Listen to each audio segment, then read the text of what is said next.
Hello and welcome to the Game Theory Podcast. I'm your host, Sam Vecenie. We are presented by The Athletic. Matthew Pennie has exactly 1 hour and 3 minutes before he is booted from his office of work. Pennie, what's going on, man? Life's good. Warm weather outside. We have playoff basketball, Celtics later tonight, and we got a combine list. The draft's getting closer. We have combine in under a week. Exciting things on the table for us. It's beautiful. So Yeah. our order of operations today, we're going to talk a little bit about Giannis because Pennie has Boston fan takes on Giannis. We're going to talk a little bit about the MVP race and the idea of bigs in the MVP race and what it means for the draft, particularly. And then we're going to talk about the NBA Draft Combine because the NBA Draft Combine list was released yesterday in the evening U.S. time. And I have takes like I'm calling for systemic change to the Combine. We hit record because you started like the systemic change, but let's just get it on the air. Let's do it together with everybody. Okay, so let's jump in. Pennie is obviously from Boston, and I'm hesitant to give you the floor on this one. I have some concerns on where this is going to go. Fair. But Giannis has become very difficult to defend and very difficult to officiate over the course of his career. Yeah. And I do think that as he's become even more dominant, so this year, which I think is arguably his best year, even though he's not going to win MVP this year and has not won MVP, it seems like. I would say that I thought this was probably the best I've seen him all told. It's hard because, like, I get how difficult it is to defend him, but I get how difficult it is to officiate him. It's just that he is so much physically better and stronger and longer and more athletic than everyone that it's hard for me to like have too much sympathy for Boston fans. So, like, please, I want takes. It's not just Boston fans, and we're going to talk Giannis. We're going to talk Jokic. Both unbelievable players. Let's start there, right? And this, yes, it's coming from me from Boston fan because we're about to play Game 5. We've watched this 4 straight games of Giannis, and he's 6'11". They list him at 240 pounds, which I think might be low. And if he's 240, like it's 1% body fat, which is possible because he's absolutely carved out of granite. And a nice draft developmental story that he was 200 pounds, now he's 240. You can get there. A guy that big, and part of what you talked about him having his best season, his handle seems tighter than it was in the past. It's a lot more developed. Not that it didn't have it, but it's like the next step, the next level. The jumper's a little bit better too off of the pull-up. A little bit, but like the three-point stuff, like give him space. He's 4 for 28 from 3 or something like that. He missed a few in the fourth. Could have been a little different. But my point is, when he gets that step, when he gets ahead of steam, he's a locomotive. And then he throws himself into the lane, creates contact, and he is so strong that generally he still gets up a shot attempt too. Like some guys will throw himself in there, the flail. It's like, where's the whistle? He throws it up there, and like it's hitting the rim or it's going in, so it might be an and one. Then the whistle blows. And there's that like split-second hesitation as to whether it's an offensive or defensive foul, and everyone kind of turns to the ref, and they're like, that is a charge this time. So I don't even know anymore what the call is going to be. It feels like, do you remember 3 years ago or so in the NFL when they brought back more of those like replays to review catches? My hit rate on those was about 30%. I don't know what a catch and not a catch is anymore. So I don't know what a charge versus a block is. And there's nothing that Giannis can do because he is so incredibly hard to officiate. And I'm a homer. I'll be the first to tell you that. I do have some Tommy Heinsohn in my blood. And I know stars are going to get whistles too. He has a superstar thing, which he earned. And then the borderline calls every time. It's a hard combo. But there's times when I see him, and it's like the Chappelle Show skit where he's like going down the lane and like, Chappelle's in the club, like pushes that girl's like face out of the way. I feel like he does that with the off arm and then extends. It's like, let's take some free throws. Like, what? Why is he taking free throws? Like he's clearing off his off arm. He's killing Al Horford. He's doing this. So I'm happy the Celtics have won, but it's just, I don't know what the change is in the officiating. He's going to get to the line, but how do we like separate or differentiate what's a foul versus like you're just throwing your body into everyone? So I think that the NBA is a little bit easier to officiate than college is because they have the arc that is extended. Like Sure. the arc is further out, which, it's just harder to essentially be that far away from the basket and draw charge. Uh, the thing is that with Giannis, because he's so long, you almost have to start out there before he takes off, which leads to this, I think, which is where like the normal arc almost doesn't apply for him weirdly Right. on charges because he's taking off from farther than any person I think I've ever seen in the NBA. It was funny. So I've been doing this NBA tip-off show through Tab, the betting company over here in Australia, with Chris Anstey.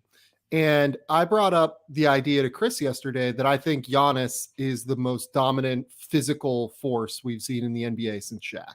He brought up LeBron. I was like, you know what? Like LeBron, yes, I don't disagree, I guess, because like I'm never gonna like disagree when anyone brings up LeBron as being the best of something, right?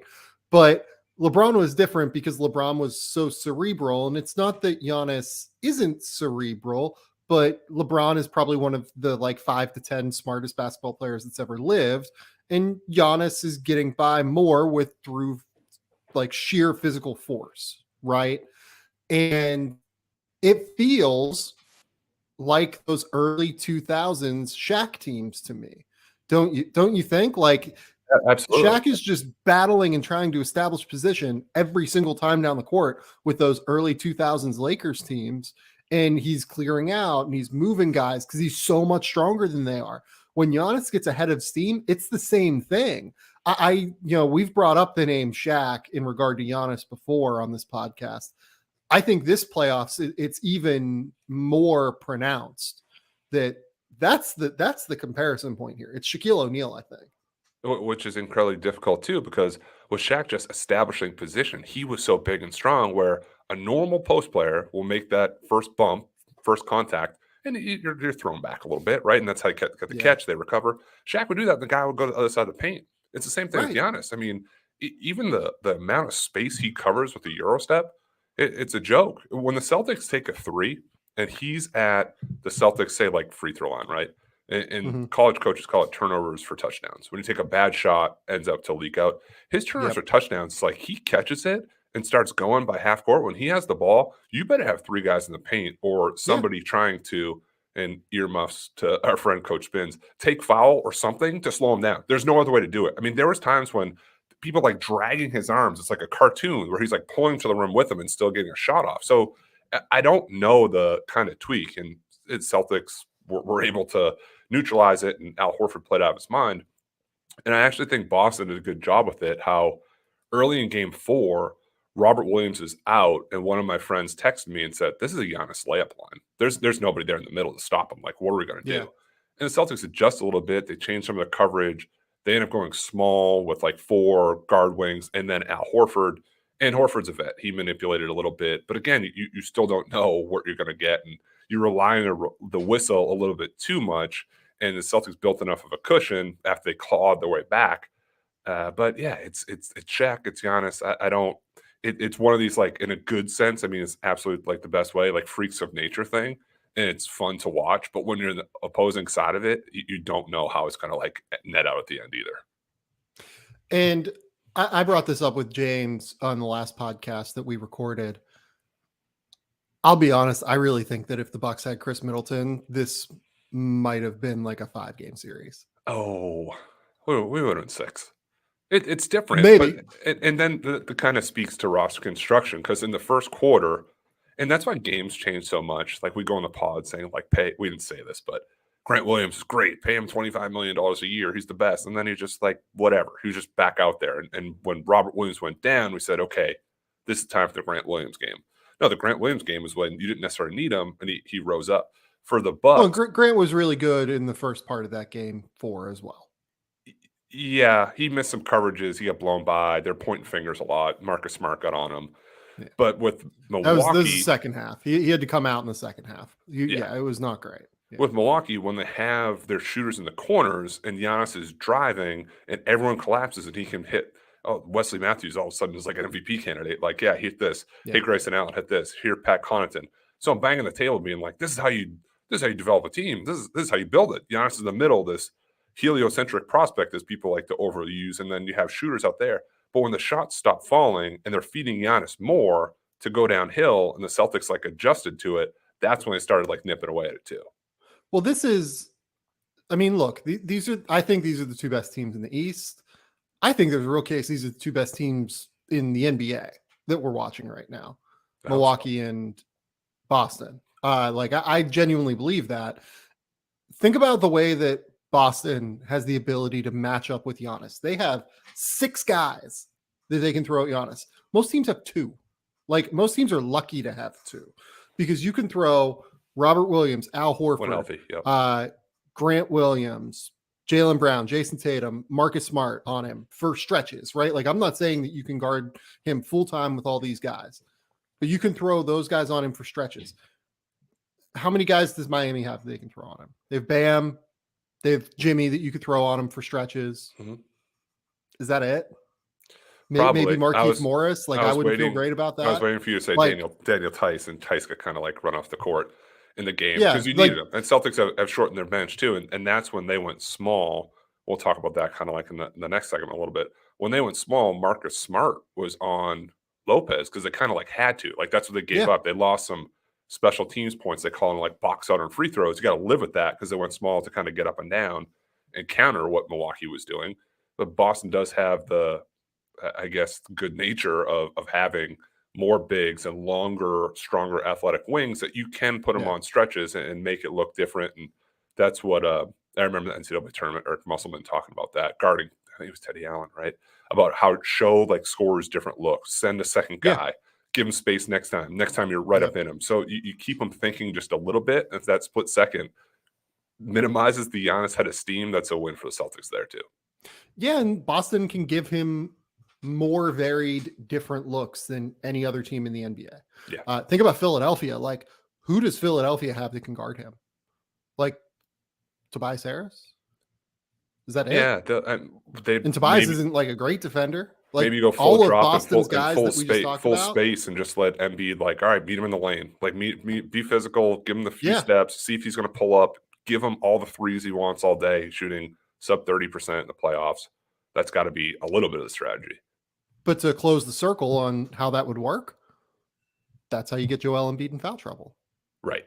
If you put a guy on Giannis that can't stay in front of Giannis and you force Joel to rotate over every time, that's how Joel gets in foul trouble.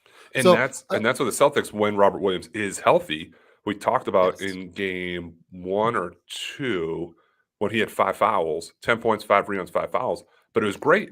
And he earned them and made Giannis like exhausted. And then you shuffle the next guy. And then here's Grant Williams and here's Al Horford. So the carousel keeps spinning on the defense on Giannis. Yeah. So it's, and this kind of transitions into, do you have anything else you want to talk about with this series particularly? Because I think this transitions nicely into MVP. No, that's perfect. So all of what we're talking about here is why I would have voted Giannis for MVP this year. He is still dominating against the best defense in the NBA that has the most varied looks, the most different looks, the best possible alignment to throw at him. And he's still just absolutely dominating in every regard. Giannis, to me, is the most consistent, dominant force in the NBA. And then we talk about his defense. He's a great defender. Like, this guy is the best player in the NBA right now. Like, they might not win this series because he and Drew Holiday have to take, I think it's like 60% of their shots right now. Otherwise, they just like can't generate anything because Chris Middleton is out. Like, this guy is the best player in the NBA. I don't know why we're arguing about it. It's kind of my thing. We've now seen it. He led them to a title last year. He's dominating every single night against the number 1 defense in the NBA. He beat Kevin Durant in the playoffs last year. Like, I guess I just don't know what else he has to do. And I know you want to talk about bigs in regard to MVP. A little bit. But like this, I just like, it kind of eludes me at this point why we're talking about anyone else being the best player in the NBA. Well, we'll talk about the MVP winner. Has it been official yet, or are we just like we're It's just not running with the official yet. leaks? We haven't Woj seen the reported votes and it. how Yeah. close it was. But for the Joker, for Nikola Jokic, I again, so let's start positives. Amazing player, multi-time All-Star, MVP. Denver dealt with injuries to Jamal Murray and Michael Porter Jr. He still put up 27, 14, and 8 and carried Denver to a 6th seed, which is unbelievable. The MVP is still a regular season award, and that was all well earned. So now, if you count Giannis as a 5, I don't think I do, which I do. I don't, for what it's worth. Yeah. If you I think did, he's a 4. Biggs would have won the last 4 MVPs, right? 2 and 2 for each. So despite this data, you look at the NBA playoffs now, you look at the remaining teams. How many would you say are big centric? Philadelphia with Embiid, yes. DeAndre Ayton has looked out of sorts at times. He has in this playoffs and is at best probably a in third this option series, right now. The Suns. Yeah. This series, yeah, right now, playoff basketball, completely different. He was great in game 5, but yeah. Pick first overall. Bam Adebayo has been good, but it's more the Jimmy Butler show. I mean, we had the Max Strus show last game at times. So my kind of question I pose to you is like, does this MVP win sway or usher in more at all a belief of bigs higher in the draft and Giannis and Jokic? Or is it just they're so anomalous that wings and guards are still going to dominate draft boards? And my transition to this is a big, or at least front court, dominated draft at the top with Paolo Banchero, which had Holmgren, which Jabari Smith Jr. Some people really like Jalen Duren, make a case for Mark Williams. Is this the time with all this data and all this history in front of us? Why don't we have Jaden Ivey first? Let's take away Jabari from this conversation, because Jabari's a wing in the way that Giannis is a wing, right? Or a forward, or whatever you want to talk about it. Sure. The Jaden Ivey conversation is fascinating, and I love it. I'm playing a little bit devil's advocate here too. I want to be very clear. Like I still have him third, but I've just it's been spinning. I've been talking to friends, thinking about it, and I haven't seen like a ton of people having him first. And I do want to give credit to like Simon Rath has him first. I think Jeremy Wu has him second. Like there's people out there that have him one or two. Jeremy has him second. Yeah. Shout out Jeremy. I think I have him third. I think I'm with you on that one. Yep. I'll give you the reason why I think nobody has him first. It's because he has a difficult combination of a total lack of in-between game right now. Like he has no mid-range game whatsoever. And that's a huge part of generating shots as a lead guard in the NBA. He can be Russell Westbrook, and maybe he, like, honestly, like when you watch his tape at Purdue, there are Westbrook moments of like pure athletic dominance. He just like straight up runs around guys. Like someone will be guarding him at the point of attack, and it's just like, zoom, I'm gone. Bye. Like in the half court. And it's like, how the fuck do you guard this guy? But he has a strange combination of no mid-range game whatsoever right now. I think he went like 8 for 39 on mid-range jumpers this year. His floater, he has like a weird like combo jumper push shot kind of thing that he's still working on. It doesn't look great. He needs to work on that. And he has all the athletic tools in the world. He could figure that out at some point. We can talk about the specifics of that whenever Matt and I do the actual scouting report on Jaden when we get closer to the draft. And then the second, the decision making. So you have this weird combination of no in-between game, no great passing ability in terms of making high-level reads and decisions off the bounce. And I think that is what gives him some limitations for people. Like he gets compared to Ja Morant all the time. Think about what Ja had. Ja had the ability to get to that floater game literally whenever he wanted. That was his in-between game. Ja averaged 10 assists per game at Murray State and was the best passer in that draft class. Jaden Ivey's the worst passer than Paolo Banchero, probably. So yeah, and Paulo's good though too. I don't want to discount Paulo. Paulo's a really good passer. Yeah. Like and Paulo's a very, very high level passer for a 4-5 combo guy. I don't mean that like as a slight to Paulo, but at the end of the day, if you're going to be a lead guard for your team, you need to be able to get everyone else involved. And I think that's where the holdup is for people with Jaden, those two things. But I will say this, like,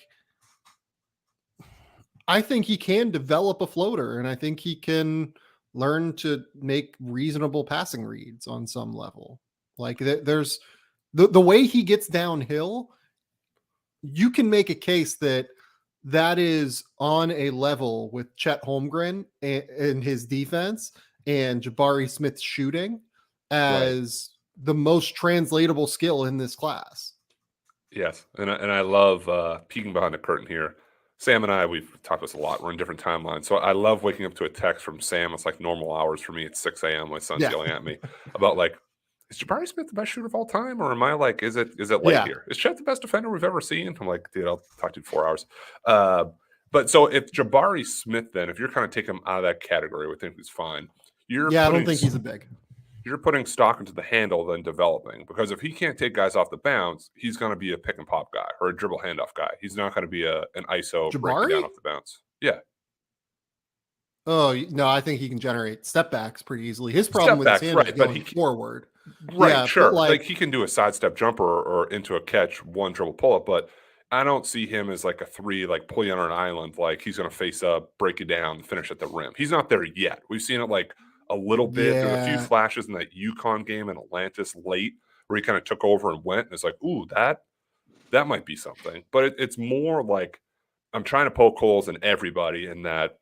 Yeah, of course. We saw Chet versus physicality versus Memphis. It was like, I don't know. Is this like quite it? Jabari shot poorly in the NCAA tournament.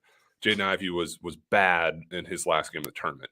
But for an explosive type of guard whose shooting numbers have improved, his passing numbers have improved, if you're taking the chance on a guy that the NBA playoffs is building around, like those type of players, and unfortunately, John Morant is out, but he was electric when he was playing. I just find it curious that not more people are kind of going to the well for Jaden at like a higher, he's 1 or 2. Well, I am considering this, is the way to put it. Like, I am considering the playoffs in this pretty substantially. And I think that if you're considering the playoffs, that's why Jabari is the number 1 guy, to be honest. Because you look at the way that shot making in defense travels.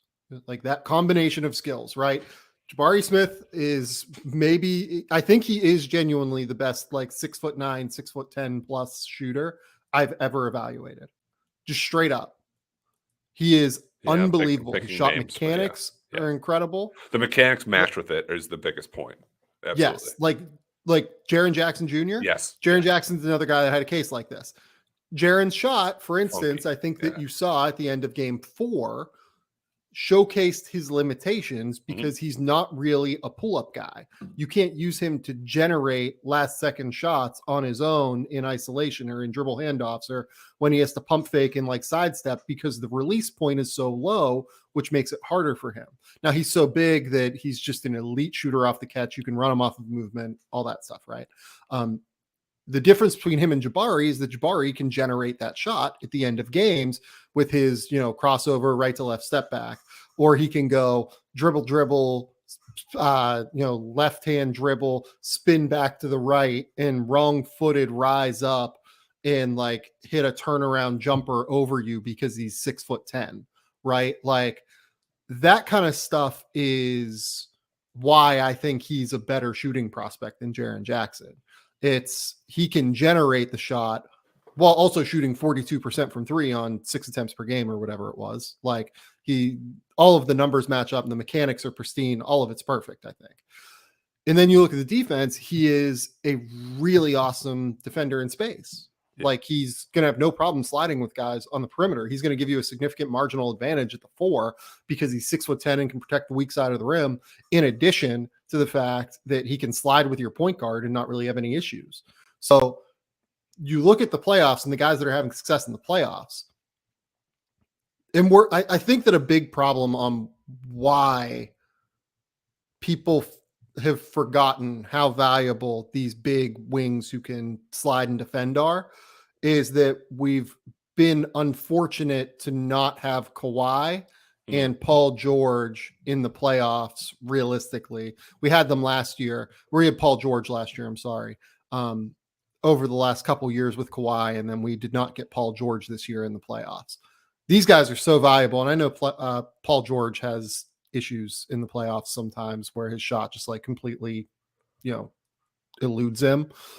But you look at his defense, you look at his ability to generate shots, you look at his switchability. These are the guys you win with in the playoffs, I think. Like you look at Jason Tatum, how many guys would you even with the Boston hat on, how many guys left in the playoffs would you take over Jason Tatum right now? Oh, it's less than one hand. I'll tell you that much. Yeah, I think there are two. He happens to be playing one of them in Giannis. And I would take Luka. He's the third guy right now, I think. That's a good one. I think it might take Tatum. Okay, let's do a draft here. Okay, mini draft.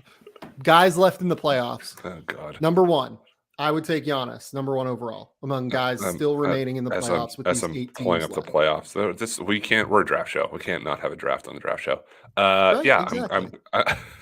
I'm going to go. I mean, are we going here or now or like peak? Because peak, yeah, you're taking right now.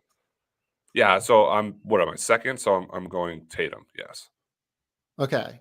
Number 3, I'm going Luka Doncic. Yeah, not really even a question for me. Just the way he generates is unbelievable. He's enormous, and he's like the best shot generator in the NBA right now.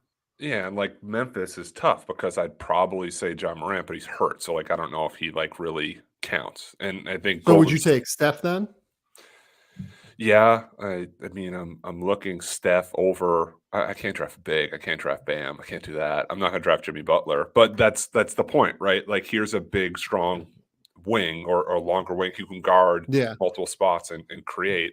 Sneaky Jaylen Brown isn't like a bad one either. I'm getting very homerish here. No, I would definitely not take Jaylen Brown over Jimmy Butler. I think that's a crazy decision. Oh, it's like we're doing here and now, but not long term. If I'm drafting a team, I draft Steph Curry, obviously for the shooting, but like Golden State has adjusted it as they've gotten older. They're also an embarrassment of riches where it's like, oh yeah, Jordan Poole's really good. Here's Andrew Wiggins, who's an all-star. And we're going to start Jonathan Kuminga now, and he's going to like get us some minutes at the 5. So like that team is like pieced together in a good way, a lot differently than some of these others. Yeah. So are you taking Steph or are you taking Jimmy Butler then? God, I guess Jimmy Butler. Okay, I would take Steph next, I think. Yeah, and then you'd probably take Jaylen Brown, right? No, I would take Joel next at that point. Yeah, well, we'll see. I mean, they're up what? Miami's up 3-2. Miami wins next game. They're out 4-2, and then we're back to our hole again of like, okay, how do you do it with bigs in the middle that you play through them, and then it just changes a little bit in the playoffs, and he can't move, and he can't defend Giannis, and he's pulled out the perimeter. It's just different. Well, and it's a bummer too because we're not getting full Embiid because he has like a broken face and he was concussed by Pascal Siakam. He's like, I don't know what happened. My face, but he's like, it's all good. Just my face is broken. And I admire that. Well, it sucks for the playoffs. And some of these guys, like you want everyone to be 100%. You want everybody healthy. Injuries stink. You hate it when he's out. You hate it when the injury report comes out. It's like, hey, Robert Williams is out again. Hey, Luka's playing on a bad wheel again. And you don't want them to rush back, but you'd like to see everybody at full strength when we get to crunch time here. Yeah. So to get back to our point about the draft here, which we've kind of like, I've decided to just take over your point and make a different point. Your show. So how does this impact the way that we think of bigs at the end of the day? I think that it doesn't really. I think these playoffs don't really affect the way that I think about bigs because I mean, look, they're still valuable in the regular season. The regular season is important to set yourself up for the playoffs. You need to make the playoffs, which is not as easy as, it looks now, given how deep the league is. The Lakers learned that as well as anybody this year. It's tricky. Like, I think that at the end of the day, you evaluate the best players and you decide who you think has the most all-star potential. And part of this too is like, okay, which of these guys have the most trade value? Bigs, if you hit on the right pick, and like Rudy Gobert still has a ton of trade value. So if you end up with a Rudy Gobert type, that's still valuable. If you end up with, Karl Anthony Towns, still super valuable, right? So Nikola Vucevic just went for Wendell Carter and 2 first-round picks. Yeah. So you're still going to win games. It's just it's a different deck that you're playing with in the playoffs. And some of these bigs we're talking about too, everybody in the NBA is like really good at basketball. That's not really a spoiler. But like Jokic, like his passing is otherworldly. We don't know what position Giannis is because he's kind of just like created one. Like I'm Giannis, I'm going to do this and be everywhere, and you can like adjust to it. And maybe that's what it is. It's the bigs that have this really like special different trait. Maybe that's why I undersold the Evan Mobley thing because of the defense. Now, despite his guards being really good, and that kind of helped a lot of it, and Jared Allen protecting too, but I undersold his ability for the defense to translate so quickly at that level. Maybe that's a little different, and maybe that's how I have to view. I mean, I have Chet first, so I don't have to change my view on it, but his defense could get there with or without the weight. You hope the offense catches up. And the fun part is I think we're going to do what after the lottery, sort of like a semi-live-ish reaction show. I don't think that there's not like a board that I have like here's the top 5. I think it's very, very team and organization dependent on who wants to win now, who's willing to develop, and that'll juggle that top of the lottery too. Well, on some level, we think of all of these guys as somewhat complementary players, like stars, like potential all-stars, but not the number one option on teams. So in that vein, like I think you have to consider team fit in what you already have on the roster and everything with like that. Like there's just no way around it, I don't think. So let's take a quick commercial break and talk about the NBA Draft Combine, because we currently have, what do we got, Penny? 32 minutes? It's like when you show up at the bar, I'll do one drink. Like, I do one more. We're good.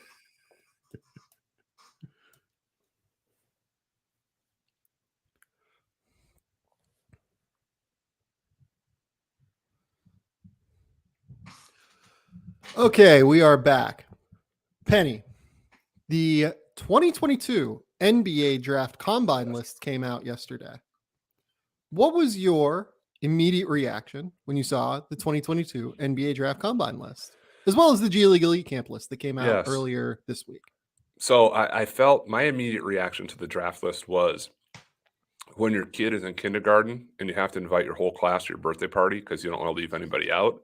Or maybe more of like the Oprah, like you get an invite, 40 guys at G League camp and 76 for NBA Combine. If you're not invited to one of those, like I don't really have any answers for you, man, because it just seemed like anybody on anyone's board ever is going to play in the Combine in like some respect.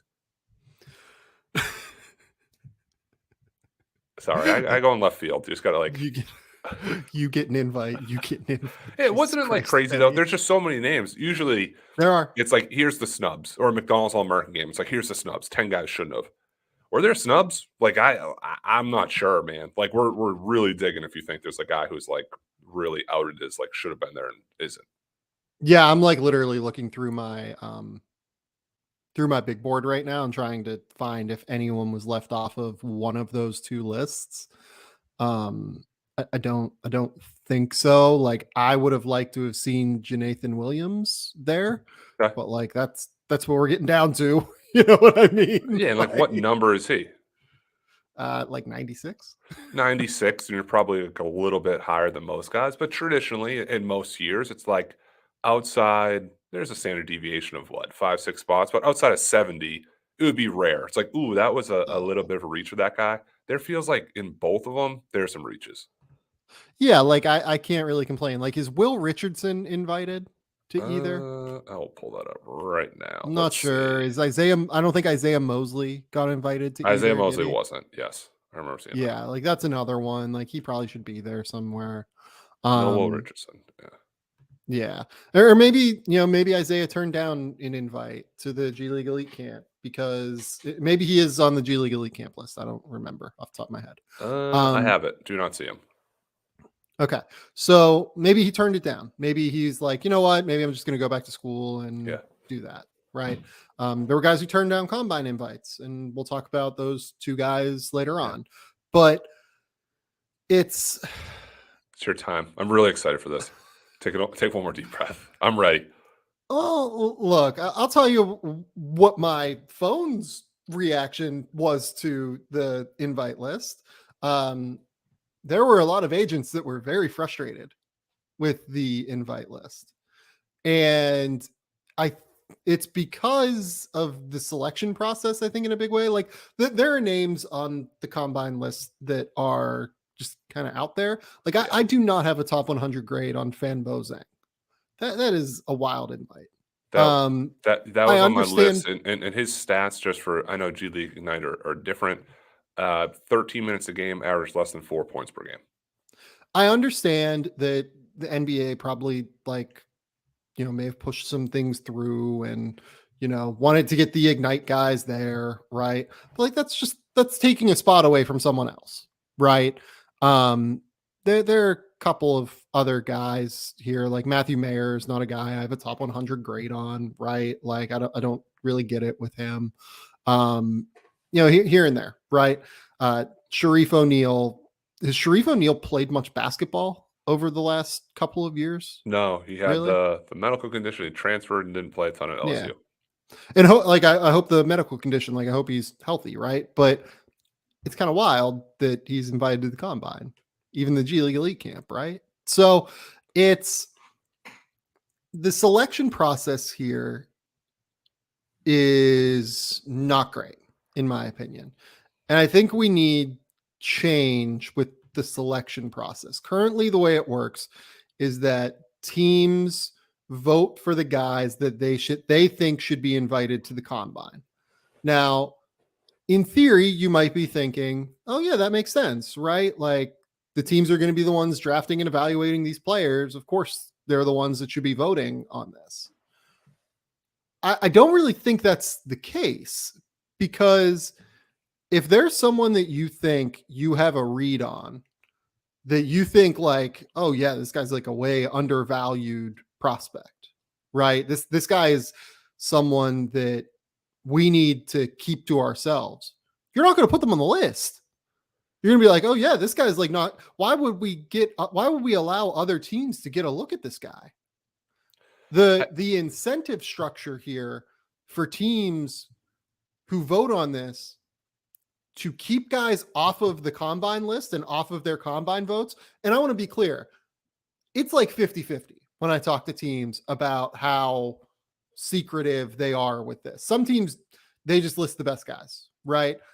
Other teams play games with this and do gamesmanship and try to keep guys a little bit secretive if they can, because they think they have a read on a guy that other teams might not. And at the end of the day, it just hurts the kids. It hurts the players that most need the exposure from the NBA draft combine. They most need the chance to go and prove themselves at the NBA draft combine. I mean, this combine list is kind of messy, I think. I don't think it's very good, to be honest. I think there are a lot of messy invites here comparatively from one to the other. And I think a large part of it is that teams are not incentivized to vote for the best players to go to the combine. And that sucks. I think that the NBA would do well to commission an independent panel of some sort, be it with people in the internal league office or something like that, that invites players to the combine and invites players to the G League Elite Camp. Because I don't think that the current process for doing it is most fair to the players at the end of the day. Do you think it's a mess then? Do you think we have so many invitations because of this? Do you think there's a byproduct of either not enough feedback or stuff being so spread out? That's why we have an all-time high number of names right now. Yeah, I think that it's a big part of it. I think that this year being a mess is probably a big part of it. This draft class is a difficult one to evaluate, right? Mm-hmm. Across the board. Typically, there are not 76 names invited to the NBA draft combine. Typically, it's between 65 and 70 to start. And then they bring up some people from the G League Elite Camp or something like that as guys drop out. Which is great too, because it's sort of like a reality show. And the NBA did a great job covering it last year, knocking the hotel door, hey, unpack your bags, going to the real combine. And guys did well. Aaron Wiggins went and played well, and guys did use that platform. But I get it. The best one's Terrence Mann. I remember I talked to I talked to Terrence Mann, and he was I was bummed. I thought I played really well at the G League Elite Camp, and then we have to be out of our hotel room like pretty quick. And I had a flight back to Atlanta and like had to pack up and get ready to go. And then I'm going through security and I see my phone ring with 1%, and it's someone from like New Jersey. And they're just like, hey, get your bags, go back. Like, you got to go. Like, you're invited to the combine. And he was like, yes, great, awesome. It's which is amazing because I don't answer that phone call. I'm like, yeah, voicemail, leave me alone. I'm through security. I need to get something to eat. I want to get a water. Like, I'm not answering that call. Maybe it's different draft season when you're like, it's gonna be an agent, could be a team, could be somebody trying to gather intel. I feel like when you're an NBA draft prospect and you're waiting for a call, you're probably like, yes, yeah, it's like I'm New taking Jersey. This is weird. It was almost like, did you see the draft lead up video? I think the Rams did, which is like Hollywood style about we stole the draft. Yeah. It's almost like unbelievable, some of these stories that come out of it. And maybe also with the high number, I don't know the communication level between agents and the NBA about, hey, my guy's going to come, he's going to measure, he's going to interview, but he's not going to play. Because I don't foresee a circumstance where we have all these guys playing 5-on-5 either. No. So yeah, the NBA sends out invites that are, you have to play, you have to do X, Y, and Z. Or in the case of someone like Chet Holmgren, come measure, do media, etc. Right? Yeah. Like that's they send out like invites that have certain specifications, kind of. So my kind of, just to get in the mud a little bit on some of these, I like there were some good draft Twitter faves and Vince Williams, Tevin Brown, Marcus Sasser. I thought it was a bad sign for Young Lee and Jordan Hall to be on the G League Ignite one. I'm sorry, the G League Elite Camp as opposed to the 76 guys. That means you're really like you can work your way back up boards, but you're going down to see that there. And my other kind of commentary is, if you're a fringe guy, play 5-on-5. Do it. Like BJ Boston slid, Ayo slid, although it worked out for him. Good spot. Isaiah Todd. I don't think Sharif Cooper played 5-on-5. Like, guys want to see you play. In this draft, there's opportunity for guys to move up. I mean, we've beat our heads against the wall for 6 months trying to figure out who 20 to 40 is. You could be a guy who's 60 and crawl up there. Like, you're gonna have to play at some point. Whether it's you get to the G League, you get to training camp, summer league, NBA, you're gonna have to play at some point. Like, you're kind of at the mercy of who your point guard is and what your team is and how you're showcased. But my blanket recommendation is play 5-on-5.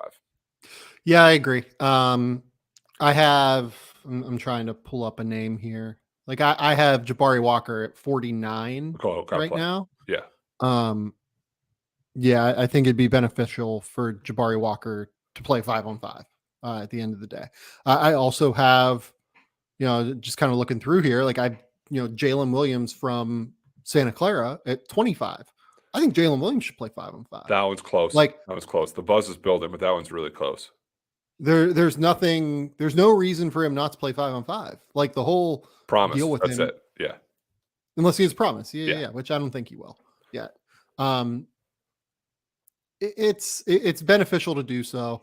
I think I've made my point on the idea of just the selection process being messy. I don't like the selection process for the combine. I think that we can do better by the players. And then on top of it, like there's politicking that goes on with agencies, right? Like agencies trying to get their guy in, trying to basically whip up votes like they're in the Senate for their player. Rather than whipping up those votes. Passed. Yeah, exactly. Yeah. So it's not a great process right now. It's just not. At the end of the day, we need to do better. The two guys that raised some eyebrows in terms of not being invited, choosing not to be invited, Chris Murray and Caleb Houston. We've seen crazier things. Both those guys could have promises. I think it's more likely that they don't. But like what did you see? Because Caleb Houston was the one that people really like raised their eyebrow at. I did too. Yeah. Where are you at on Caleb Houston as a prospect? I had him because I have him like 60. In the 50s. Yeah, I had him like 62 or something. And I think I texted you about this like a week or two ago. I was like, where do you have Caleb Houston? Because he declared, I almost like assumed he was just going back to school after the year was such a roller coaster, had good moments. Like the shooting came back around late a little bit. but it was still just like the creation of the shot. It took a while to get there. Our team's banking on his FIBA play with Canada and the tape from the year before in high school, maybe. And maybe a team that has multiple picks says, hey, if we get 4 of them, we got another one late first, early second, mid-second round there. And that's a good place for come in. We'll give you a guaranteed contract. I'm completely making this up. I have no idea if this is true. But come here and develop as opposed to going back to Michigan and who knows. So for him, I thought it felt more promising. For Chris Murray, it felt more like I'm going back to school. And everything I've heard on Chris Murray during the draft process has been rave reviews that he looks great. Yeah. He's going to be like the breakout guy next year. He played literally in his twin brother's shadow, but has more than what he showed. Is this a sequel of, we had a conversation a year ago, Luka Garza's out. Is Keegan Murray the guy? And I was hesitant. I'm like, I don't know. Like there's spurts. Maybe that's what it is for Chris Murray. Could be wrong on both of these, but Caleb Houston felt like promise. Chris Murray felt like going back to school. I just, to give a guy a promise at this point, you probably need to have like a top 15 grade on him, because it just limits you. If you promise a guy at, let's say, and I honestly don't know who has the 28th pick off the top of my head. I'm just saying 28th pick. I'm not saying it's the specific team, right? Yeah. If you have, say, the 28th pick, yep, and you're promising Caleb Houston, you're essentially throwing that pick and its flexibility and its potential flexibility from a value perspective away. Like, you're drafting Caleb Houston, great. Like, if you really like Caleb Houston, fantastic. But you're losing the ability to trade it. You're losing the ability to move it for something else. You're losing the ability to trade down. You're losing the ability to trade up. Like, you're completely giving away all of your potential movement with this pick. And it just seems, I don't know who could have a top 15 grade on Caleb Houston after last year, is kind of where I'm at on it. You know, like, so just for tankathon.com, Golden State has a 28th pick. I hate you so much. I hate you so much. Talk while I get mailbag questions. We have a great relationship. No, I agree with your point and sentiment. I mean, you're looking at, if it's Oklahoma City, I mean, if they're picking, and the lottery is next week, but if they have Oklahoma City at 4, 12, and 30, like, maybe. I don't know if I would go for a non-first round promise unless Caleb Houston is completely just ready to make that leap and be a full-on pro and get out of the NIL world and go into classes. It does feel like a risky proposition. We could be way off. He could be like, hey, no, I turned it down because, like, I'm not going to go through this. I'm going to do this in a year when I actually go 2 feet in. Yeah. To me, it reads more like, and look, I don't know. Maybe I just don't know. Maybe I've overthought it to the point, or maybe I've underthought it. I don't know. But, like, I just find it hard to believe that someone could have such a high grade on Caleb Houston after this past season, where athletically he did not look like, he looked like a below average athlete by college basketball standards for a wing, let alone by NBA standards. And he didn't shoot wildly well. Like, his first half of the season was kind of a mess as a shooter. He's 6'8". He moves reasonably well. Like, I guess that, like, if you're looking for a project-y player like that, why would you not take Dalen Terry? Exactly. That's what I mean. It's not this weird, like, and not that Dalen Terry was a mystery man either, because we saw it when, or like, got hurt, but Max that's like, Christie, like, yeah, right. Like, that's other kind of the names. thing where it's more of an athlete translatable. And unless someone thinks the Caleb Houston shooting, we just saw the bad parts of it, and it wasn't set up enough. It's the wrong actions possible. Or maybe it's like he took a promise at like 45 or something like that. That'd be weird to me, but, like, I don't know. I don't know, man. I actually love this now because I didn't like think too much about it. Now I'm like edge of my seat. Like, where is he going? What is he doing? Because there's a plan. There's a plan. Whatever it is, like there's a plan behind it. Yes, clearly. I think there's definitely a plan. Yeah. Okay. We got a great mailbag question to start. Okay. Which G League, this is from Jacob Padilla. Shout out to Jacob. Yeah, Jacob's good. Which G League Elite Camp invitees close it. Yep. do you think are most likely to earn combine call-ups? That's a good one. So I have a name immediately. Tevin Brown. Tevin Brown. First. Not Tevin Brown. Well, I'd like to say Jordan Hall, but his game isn't necessarily like what I think 5-on-5 getting up and down is going to play to that too much. Mm-hmm. I think I'm trying to like figure out who yours is going to be now. I think I'm going to go with Tevin Brown as my call up, as my first one that like stands out. Yeah, mine is Kevin McCullough. Yeah, Kevin McCullough like just immediately stands out as I don't know how he doesn't get an invite to a 76-person combine. Right. What are we doing here? Like, he's one of the best perimeter defenders in this draft class. There are rumors he can shoot. I want to see it before I really. There's rumors. Yeah.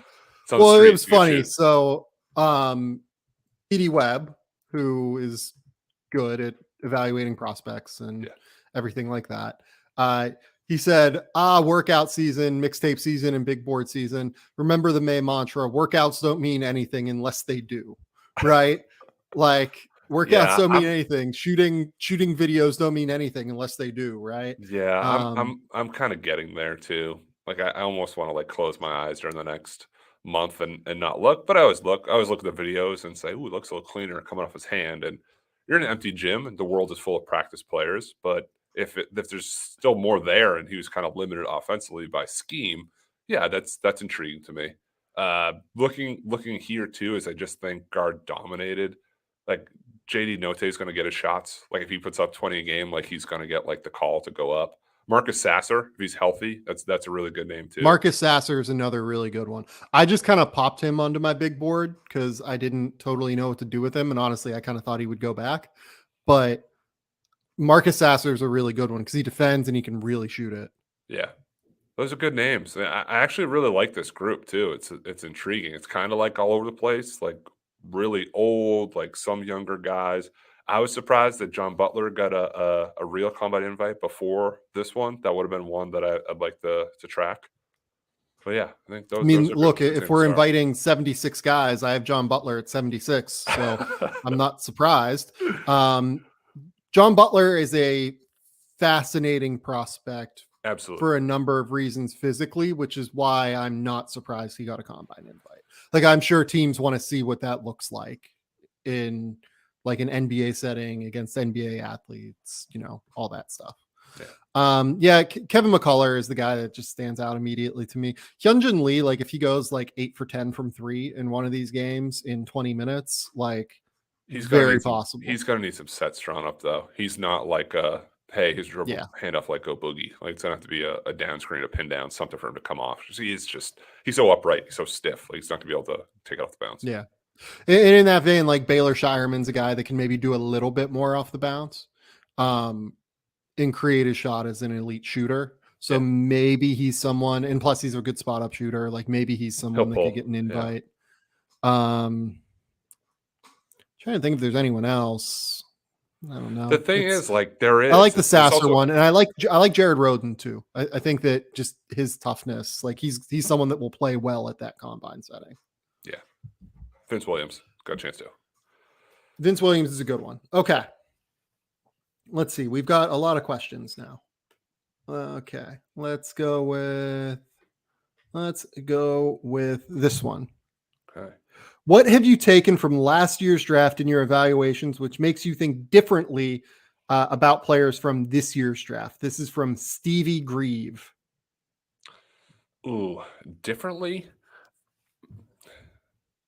Really, I think even just more so fit in how that works with an actual team and not necessarily like best player available. So, like, I don't think my board would change, but kind of like what I think my mock draft, I'd form it more toward okay, Denver's picking this. This fits what they already have on the table versus what Atlanta looks for, what Cleveland looks for, what they already have in the cupboard. I probably fell victim to that in the past of just ranking guys who I think, as opposed to like this is what would work for the board. And hopefully we'll do a mock draft of after this too of okay, Portland selecting who would you take as Portland as opposed to like who would Sam Vecenie take there. So in my case, it's something I've struggled with in the past as an evaluator. It's that small guards are just so hard to fit. Yeah. Like I had Sharif Cooper in the 20s last year. He fell to 48, right? I liked Juwan Evans the year he was at Oklahoma State. That like going back, right? Like it can be a bit of a weakness in regard to like how I evaluate players. And it's just really fucking hard to be 6 foot tall and play in the NBA. Well, what's kind of like your short guard cutoff then? Because that's an important part of it too. Because we'll get the measurements at the combine, which is great. But we won't, despite I think Sharif Cooper is listed at like 6'5" or something, or 6. Remember that came out? It's like, oh, he grew. It's like, no, they did it wrong. Hysterical. Yeah. Like, what are we so doing? Is your cutoff like 6'2"? Is it sub 6 I don't feet? know. But if you look at my board, it's like I have nobody that is currently listed under 6'1", or no, I've no one listed under 6'3" in the top 29 of my board. And then is Kenny Chandler 30th? I have Kennedy Chandler 30th. Yep. Yeah. So, and then I have Jean Montero super late. Like Jean Montero is the one that I'm actually pretty worried about in this regard. I think Kennedy is tough enough and defends at a high level enough to where it's going to be fine. Jean Montero is the one where it's like, oh, the defense just really might not be good enough. Yeah. But yeah, I think that's it. I think it's just really fucking hard to be 6 foot to 6'2" and play in the NBA. Unless you shoot it like Darius Garland, and then we can we can rediscuss. So my point is like there's always like that outlier guy, and I'm with you totally. Like I think I have Kenny Chandler a few spots lower, Montero lower in that range. I'm always hesitant for smaller guards, and going to watch Sharif Cooper in the G League this year in Atlanta showed a lot of really good things, but turning that corner in pick and roll and being met by multiple guys who are 6'11" with 7'2", 3 wingspans, it's a different game. Okay, from Greg Casoli. Did you all know that Jalen Suggs was a quarterback in high school? I did. I'm so disappointed, and I don't say draft Twitter, and maybe we'll get some of these like dusted off takes, but like I'm a little disappointed we haven't got more of the talk about Johnny Davis being a quarterback, about Paolo Banchero being a quarterback. Scoot Henderson played football, I'm sure. Anthony Edwards played football. It's a common trait among elite athletes. And don't specialize. Don't specialize in sports. That's a good thing to say too. Growing up, play everything. Do everything. Okay, this is from Chase Peterson. This is funny. Would you rather run the Sacramento Kings with complete freedom or run the Lakers, but you have to hire Mark Jackson as your coach and keep him around however long he likes? I'm going to sidestep this one a little bit, but just for freedom, I'm going to go to Sacramento. We got time. We got a few pieces. Yeah. We got a good draft pick or two. Let's just go to Sacramento and rock out. The answer is always, is someone that like would be making decisions. It's always freedom. I'm skeptical that you would ever have that freedom in Sacramento. Shawshank Redemption, get out. But freedom, yes. Okay. Those are the best ones. Let's see here. That was awesome. What do you guys think of Jalen Williams? Why is he not a consensus first round pick? Which one? Santa Clara. I have him as a first round pick. Yeah, I do too. I'm 25th. I've talked about him a lot as a first round pick. Here's one from Bradley Pearson. Best pure shooter in the 2022 NBA draft. I think we answered this one too. It's still Jabari Smith for me. Yeah, I agree. I think that the best shooting prospect in this class is Jabari Smith. Let's remove Jabari because I think it becomes a more interesting question if we do that on some level. Best pure shooter outside of Jabari Smith. I mean, we'll get killed if we don't say AJ Griffin. Just like the numbers at least point to him, but I don't know if I'd necessarily. I'm hedging. I don't know if I'd necessarily say that he's the guy, but he's statistically the guy for sure. Yeah, I would say AJ Griffin as well. just in terms of the way that the shot will translate. And it's been good at every level. Like, it's not just this year at Duke. Like, he's been a great shooter at every single level at this point. I think AJ is the right answer if you remove Jabari Smith. Okay. From Anamani Black, who got a question on last week as well. Wow. Closest Herb Jones comp for this year. Outstanding college defender who can transition best to that side of the ball of the pros. This is like the Kevin McCullough hour, right? Isn't he probably? I think McCullough's an interesting pick here. I don't know if I'd go quite that far at this point, but yeah, I think McCullough's a good one. Well, just more of like fits sort of what that is. We're just diving. Like, we're trying to find the answers to this test, and we've like been studying for months. I still don't know some of these. Like, off the top, think of like how many drafts off the top of your head you couldn't say who's the top shooter. Go. Like, probably this one. Who's the top defender that can be Herb Jones? Go. It's so much harder, and that's why this is going back to you. So the combine has 76 names. That's why the G League camp is 40. Nobody really knows. We're still trying to like figure out what that is. Yeah, which is I think you're right. Film we've watched and games we've watched and people we've talked to. Yeah, look, I think McCullough honestly is not a bad bet here. Like, I would answer this way. I don't think there's a Herb Jones in this class, but I loved Herb Jones. I've said it many times. Like, I loved him pre-draft. We talked about him a lot last year as a guy that I loved, and I don't think there's a guy this year. Okay. Oh, let's see here. What do we got? Okay, here's one for you from Michael Roth.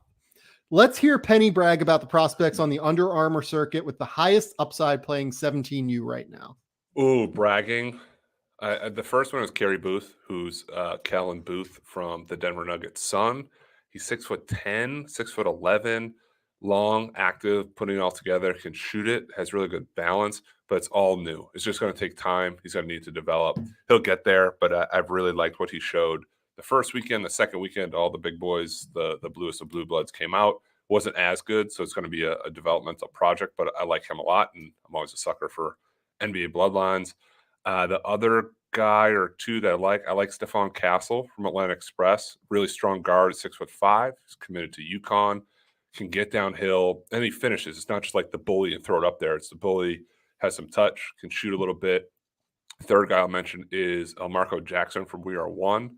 He's played really well. The team lost in the spring championship. 6'3", 6'4", explosive guard. Has been way better coming off of pick and rolls, getting up and down on the break, finding his teammates. He's taken a major leap too. So those are kind of the three guys I think have stuck out the most to me in our first two sessions. This one from Simon Rath. Would you rather never eat pizza again or never drink alcohol again? Oh, you can have the booze. I'll have pizza forever. That's an easy one for me. Oh, you're thinking about it. Are you like a weird pizza guy? Like, you don't like it or has to be specific? I love pizza. Okay. Yeah. I just also occasionally need a drink. I would say I would rather never drink again, I think. Yeah. I think I'm with you on that. I think I would rather never drink again than never eat pizza again. That's a tough one. Simon always has good ones too. It's like, that's a really good one. What's your favorite fruit juice? Or like, is there more wheels or doors? That was going around the internet for a while. Was it wheels or windows? I know it's one of those. I can. There's wheels or doors. Yeah. That's and tying it back to the draft, as we always do. NBA teams will ask like weird questions like that during the interviews too. Like, they'll be in a room and be like, how many golf balls can fit in this room? Because they want to see you think about like, well, if so many fit here and space and time. And don't know how that translates to basketball, but the questions are asked.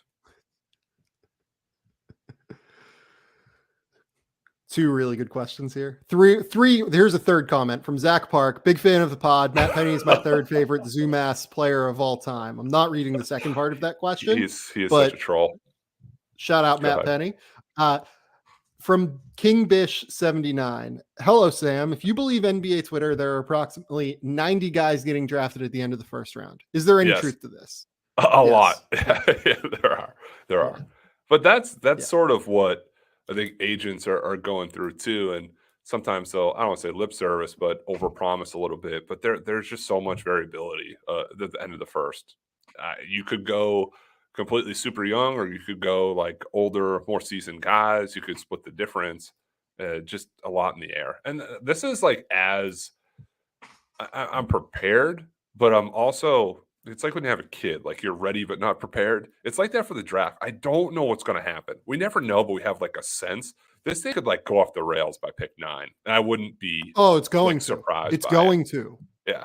Like that. Like if That's Jeremy the thing. Sohan goes like 6, would you be like, oh my god, like what's happening? No. I'd be like, all right, yeah, maybe get it. Defense. Yeah, like Dyson Daniels.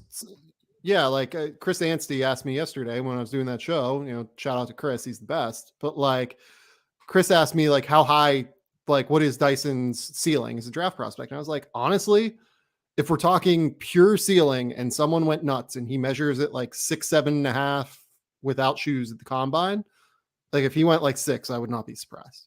But you probably also wouldn't be surprised if he went like 26th. I'd be surprised if he went 26th. I wouldn't be surprised if he went like 20th. Oh, God. Yeah. This is our relationship in a nutshell. But the point is, like, he could get to the 20s and it wouldn't be like, this is insanity. Yeah. From Adam Spinella. Shout out, Adam. I love Adam. Just the best human being. He's going to ask me something analytically that I don't know the answer to.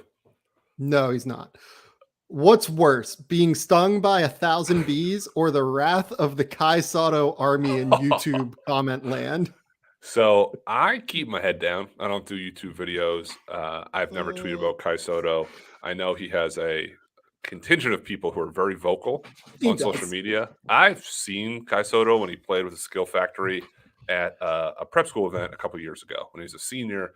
So my quick Kai Soto story. It was a little murky whether or not he was actually going to be college eligible because he like played professionally in the Philippines. There was some like murkiness to it, right?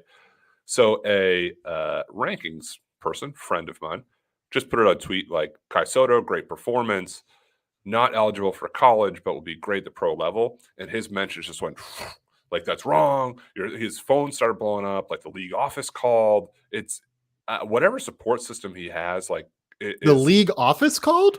It was like, let me rephrase. It was like someone within the NBA, the reporter had to call and be like, is he actually eligible for college? Because like I said, he took a visit, but is he going? Like, no, he's not going to be playing college. But people are so like set on him being a pro and a lottery pick that I don't know if they're trying to speak into existence, but if you post a video on him or if you say anything negative, like they're coming. Like they're coming after you. So pass. This is this is your answer. Probably the beast things. Yeah, like he's gonna get NBA draft workouts. I know that. Like teams will bring him in, and we'll see how it goes. Is my take on it. Like when he played for the Adelaide 36ers this year, he was over here. I don't know. Like I wasn't wildly impressed. Like I think he doesn't really have a chance defensively. He has real offensive tools for being that big. Like he can really, really shoot the ball, and he can drive a little bit. Like despite being that tall, but I just did not see anything defensively that made me think he can play. But he's a real pro prospect, like for sure. I just don't know. Mid post, can face up a little bit, has a soft touch, can take one like drop step and dunk and do stuff like that. I was always worried about kind of the conditioning, getting up and down, and then defensively when they pull him out there into pick and roll coverages. Offense is there. I don't know if he's an NBA player right now. Duck down as I say that. Yeah, like it just comes down to being able to defend at the NBA level. He has real offensive skill. Like I'm not gonna like talk shit about that side of the floor. Like I think he can actually really make an impact in that regard. Like he has a chance to shoot it at a level that is good. It's just that like I am very skeptical on the defense because I worry about him like being able to like bend and slide on the perimeter with opposing people or opposing players, as well as like being able to protect the rim at a reasonable level. So I don't know. We'll see. But look, he's going to get like real NBA draft workouts and have a chance to move up the board, and we'll see where it goes. I think is kind of where I'm at on it. I'm not ruling him out by any stretch. I'm not ruling out beast things yet. I'm skeptical. I'm not ruling Pennie, tell the people where they can find you. I'm on Twitter, _Pennie, and back here. What, under a week, right? Are we a week away? When's the lottery? 17th? Yeah, something like that. So, well, 17th in America. I don't know what day it is in Australia. 16th, 18th. I don't think it's a 7th. So yeah, I'll be back here doing that. But find me on Twitter. Best way to find me. Okay. I wrote a thing earlier this week with Alex Schiffer on the Brooklyn Nets and their young guys and their draft last year where they selected 5 players. I am writing a thing with Fred Katz for next week on the New York Knicks and some of their young guys and some of their potential draft prospects that they could look at, some of the guys that will be interesting to the Knicks potentially. Keep it locked here on the podcast. I will have another pod coming up this weekend on the playoffs, and then Pennie and I on Tuesday in the United States in the evening.